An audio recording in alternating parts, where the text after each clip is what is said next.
open up Design Space, and as I've shown in the last couple of videos how to upload PNG files, and one of the resource websites that you can get them from, which I will also link to in the description of the video like I have previously, and you can find all manner of commercial use shapes and images and stuff like that, because unless you are a subscriber to the all access pass on the Cricut software, you are very limited, and I hadn't actually realised just how limited it was until I was planning out these tutorials.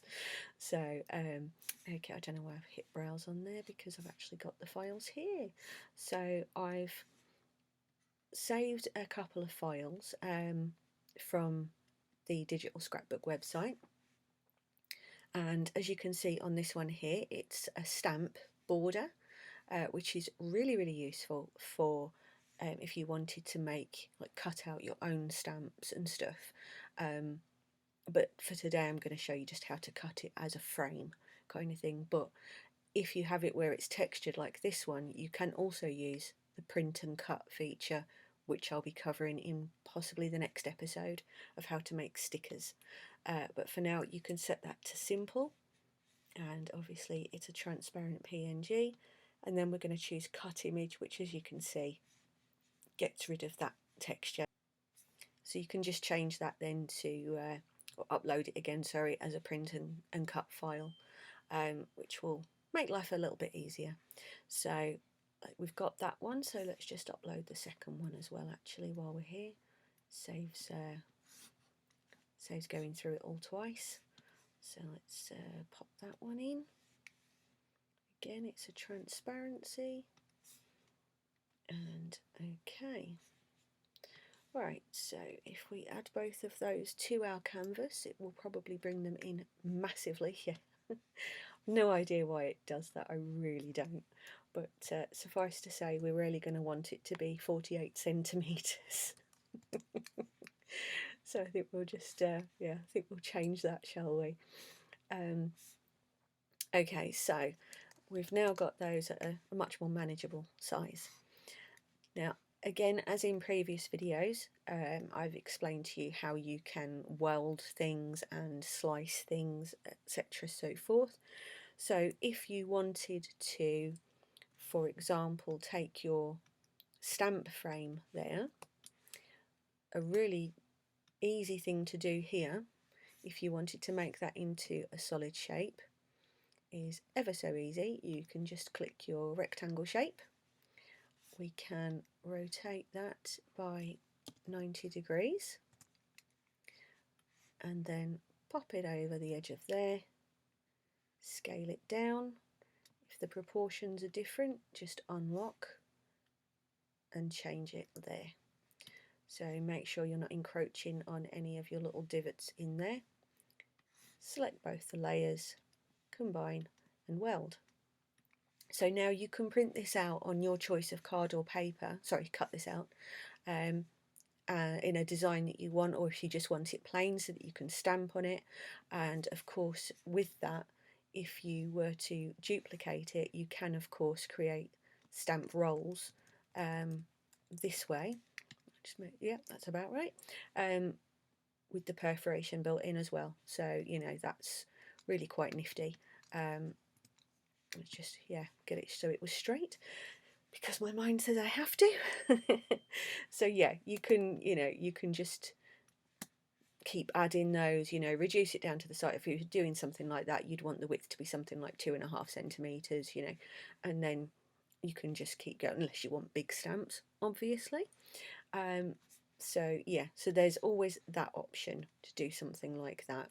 Or you can, even if you just wanted to make the border of it a little bit thicker than it was, you can still take that and then grab yourself another one and make it a thicker border, like so, so that it's just not quite as thin and scrappy. And oh, let's get those centered, shall we, because you know it helps. And then just slice it and that's your quickest and easiest way of doing something like that, is to fill the shape first, then take it out again. So that's taking it from that kind of really thin border to something a little bit chunkier that you can then use for a frame, which is where I'm going to leave that one for today. So we've done that one, that's all nice and dealt with, and then you have something like this. Again, by doing exactly the same technique, you can bring an ellipse into this, or bring a circle in and just change the proportions, fill that in, print it on your nice card, so for that one I'll actually do that for this one today, just so that you guys can see what I'm talking about. I'm hoping that it's made some kind of sense, but never can tell with me. Okay, so let's combine that and weld that.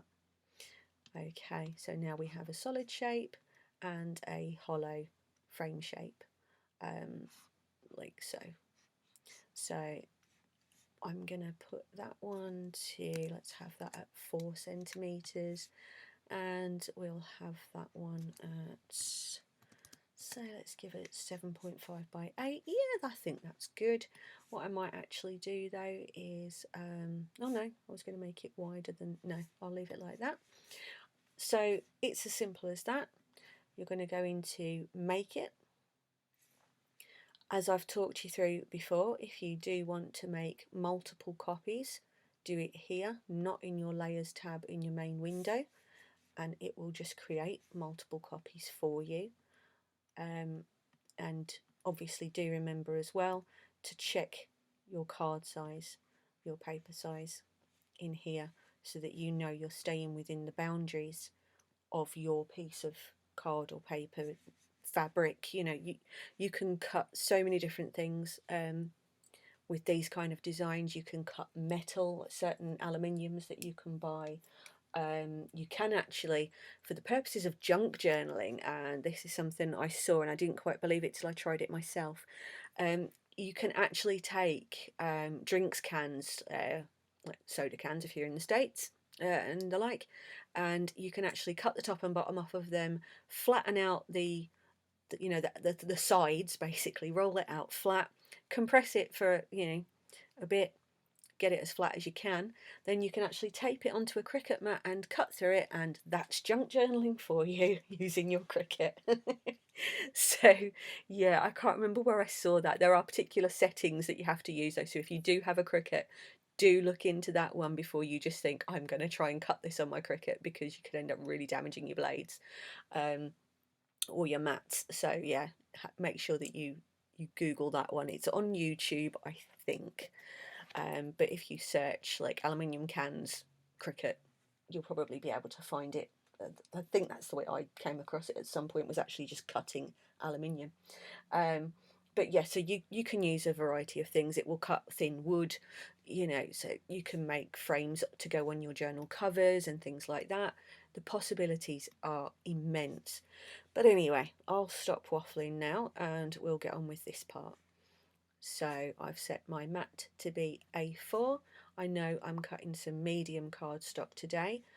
As I always like to remind people, do check the weights of your card or paper. It's better to go slightly over. So if I had something that was like 190 GSM to 200, I would go for the medium, because it's not going to damage my mat, but it will cut all the way through the card. With light stock, at sort of 200, it's a bit iffy whether or not it'll go through it. You can change your pressure if you want to, but I've always just found selecting the next one up. If it was only 200, you wouldn't want to go for 270. There'd be no need for that. So basically, once that is done, we can just make it. So let's get it put on the mat, and we'll come back to this in a second. Okay, so I've got my mat here. This is a standard grip mat. It's not a Cricut one, it's an aftermarket one that I absolutely love. There are two brands that I really like for things like this.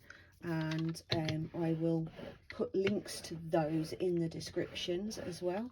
When I'm using thicker cardstock, I do like to really bray it down just to make sure that it's not going to lift, you know. And if your mat's losing a bit of stick, just put some masking tape around the outside of it just to make sure it doesn't shift. But this one's still nice and sticky, so we're okay. So let's pop that into the machine.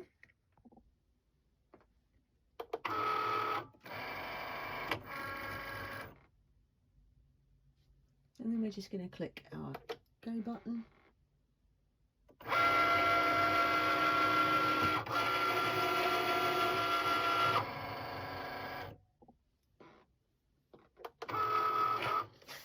Okay, unload the mat and let's go and have a little look at this. As with always with Cricut mats, your best bet is to bend your mat to avoid your material bending. You don't want to have it at too sharp an angle, otherwise you might crack it, but just do that with it and that's fine. And then obviously just scrape off all your little bits and pieces, but I'll do that in a minute. So let's have a look here. I use the back of that so you can see nice and clearly. So we have a beautifully cut design there, and obviously that one. So it's lovely and crisp and clean, and obviously you've still got a little scrappy bit to do something else with. And the beauty of it is, if you set these aside from one another as you're making them, you can also then cut a square around that aperture, which I'll show you in the next section of this video. But it's a really cool way of completely doubling up on what you get out of each cut and making the most of your materials. So there's your first example of what we can do. So now we'll set up for the next one. So now that that one's done with, we can come out of that. Obviously, if you want to keep those, then save them now. If not, we're going to just make a new project. I don't need to save that one because I've already got it there in upload, so that will just stay there now, so that's fine. I can use those whenever I want to. As you can see here, everything, it just stays in this little library. So now we're going to go into here, and I've got a couple of files here that I'm going to demonstrate the next thing with.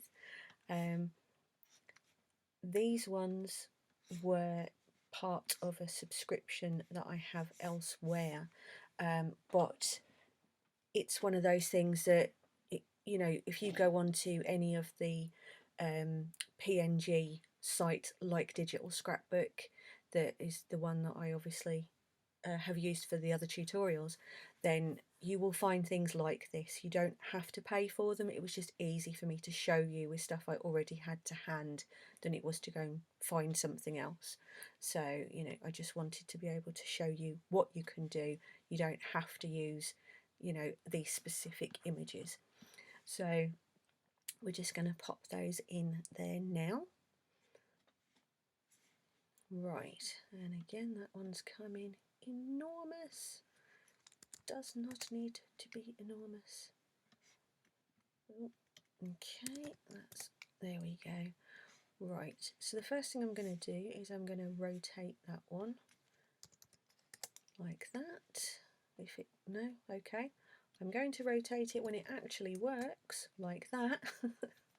I don't know why my design space is being very twitchy today, and I'm not entirely sure why.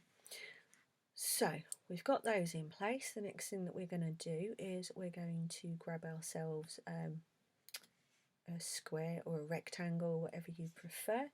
I'm going to take off the constrained proportions and I'm going to send that to the back so that I can see what this shape is doing here.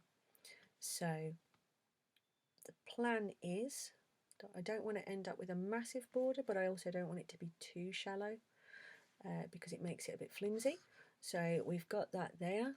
I'm now going to centre that and then select both, and I'm going to slice it. So you can get rid of your slice results. Obviously, if you wanted to cut extra of these, then absolutely, keep hold of it. But remember that you will get one once this has been cut anyway. So that's that one done and ready. So we're going to get this one now, and I think maybe, shall we use a circle for this one? So again, send it to the back so that you can see where your pattern is going to sit, and then we can just tweak that to fit nicely. So let's centre that. That's looking quite pretty, isn't it? What I think I'm going to do though is I think I'm going to make this so that it is an actual square. So it's already 10 wide, so I'm just setting it to 10 high. That makes it a complete square now, and will sit equally on every single one of the sides of it. So we're just going to again centre that, and then we're going to slice it. Okay, so then we can get rid of that, and it will leave us with this. Now, because this bit isn't touching any of the rest of the design, that will just cut out as a hollow square. You can get rid of it, by just slicing it with another shape, but like I say, it's just going to leave a square in the middle of your cup design, so there's really no need. So that's that one as well. So let's go ahead then and make this. And again, obviously make sure that the size of your paper is taken into account, because as you can see there, as soon as I changed it, it automatically then, because that's the default setting, is that, so as soon as I change it to A4, it has to move that. So if I just left it and then tried to put my A4 sheet in portrait orientation, I would have lost a section of that off the edge. So it is important to just make sure about that. Okay, so I would say that that is that one pretty much sorted. Let's get it up there so we can use a little bit less space maybe. And then we're going to go ahead, and I'm going to use the same card as before. It would help if I actually turned the Cricut back on, because that's useful.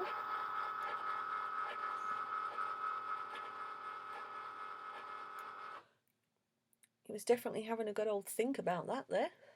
So again, my settings are going to be the same as they were before. So now we'll get that onto the mat and we'll come back to it. I've actually put the paper in upside down because I have more space on this side, so I've just flipped it to make sure that I'm not going to end up losing the bottom of it. Now again, if I wanted to cut more of these using different cardstock or different material in general, all I have to do is unload the mat, put new material on it, put it back through by just pressing go. Don't change anything in the software in Design Space, because that will just completely cancel the cut, and that's not what you want to do. So let's just get this out and then we'll come back. Okay, so if we just flip the mat over and gently pull that off. Obviously, when it's fine detailed stuff, be a bit careful as you pull it so that you don't tear anything. So now we're left with lots of extra components. So let's just get that one to come loose. There we go. Take your time, don't force it. There we go. And obviously those parts that are left on the mat, well, you might find use for some of the bigger pieces, who knows. If I can just get one of those to actually come loose, yeah, you might find a decorative use for that, if you're like me and you like to just hoard every single little thing. Okay, so what we've got here is now quite a few nice components. So you've got something that you can use as a tag if you wanted to, a banner to decorate and put on the front of pockets, or an altered paper clip. So I couldn't think of the words then. So, you know, you've got all of that. You've got your kind of your twinchy. You've got this frame that you can then stick into your journal to put over something, and you can obviously decorate around the edges of that. You have another frame which is created here out of that detail, so you've got a really nice ornate pretty thing going on there. Let me just grab a piece of card so that you can see that a little better.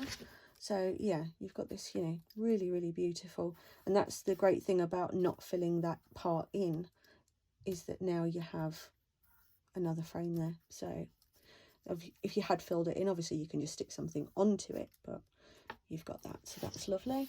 And then you have this one, which is another, you know, great sort of thing to put on a page, decorate around the edge of it. You could use it on covers, you know, it's almost like a butterfly. So you can obviously put it over the top of something, you can decorate around it. So that gives you lots of different component parts for your journals, you know, out of, that's one A4 sheet, you know, and there's still more left on the sheet as well. If I just grab that out of my scraps. So yeah, that's what this has all just come out of. So you've still got so much usable card left on that from that one A4 piece, but you have all of these. So I think that's quite great, really. You know, certainly a nice, easy, quick thing to do. You can experiment massively with different shapes and things, you know, literally you can go mad. You could spend months, but don't do that, because otherwise you'll end up, you know, divorced or, you know, homeless. So, but yeah, I think that's a good few minutes worth of work there. So I hope you've enjoyed this one. And again, I hope that you've learned something that you can do with your Cricut that you didn't know. And I hope that you're thoroughly amazed by the myriad of things I've been able to create here in a matter of minutes using one A4 sheet of card. But yeah, if you liked it, guys, you know, leave me a comment, let me know. I'd love to see what you make, you know, what you come up with. Always feel free to tag me, you know, on Facebook or YouTube, TikTok, you know, I'm on all of them, and I'd absolutely love to see what you create from using the tutorials, like any of my tutorials. And I'm also only 9 subscribers away now from the 250 giveaway. So I just need 9 more people to come and subscribe, and then one of you is getting everything and a bit more from the video that I posted about it, which is on my YouTube and TikTok, so you can see what you'll be getting. So, and it is open internationally, it's not just for UK subscribers. So anyway, guys, have a great day. I hope you really have fun with this, and I'll see you in the next one. Happy crafting.